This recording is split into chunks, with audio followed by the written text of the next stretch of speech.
Shruti films Maithili.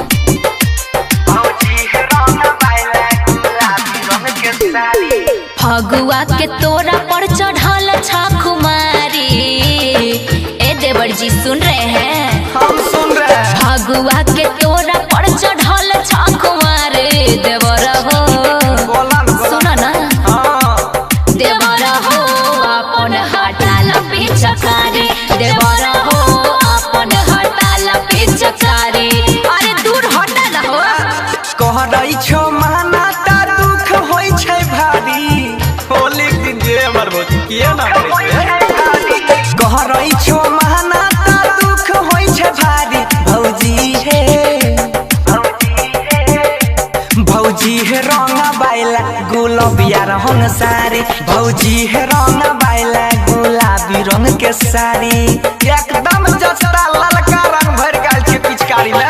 DJ Vikar presented by Shruti films Maithili. मटियागला सीतामढ़ी।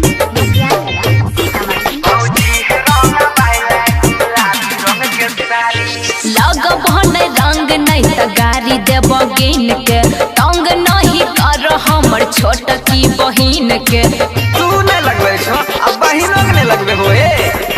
लहल कायो बीर रंग लाइन छियै किन के। गाल में रगड़बा तोहर चढ़गे बहन गे। कहवा से पी के आइल हो दारू हर तारी। देवर हो सुनै छ? सुनै छियै। देवर हो अपन हटाल पिचकारी। तोर भोज वाला झोली तोरा देव पिचकारी। हम लगेबै तू नहीं लगेबो तोरा बहिन हम लगेबै। Presented by Shruti films Maithili.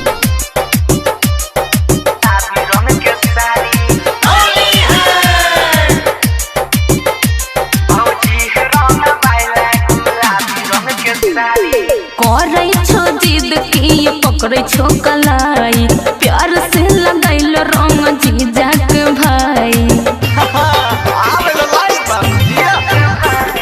प्यार से लगेबा रंग गाल में गुलाल है। ऐसने मौका दी हो फेर आई के पिछला साल है।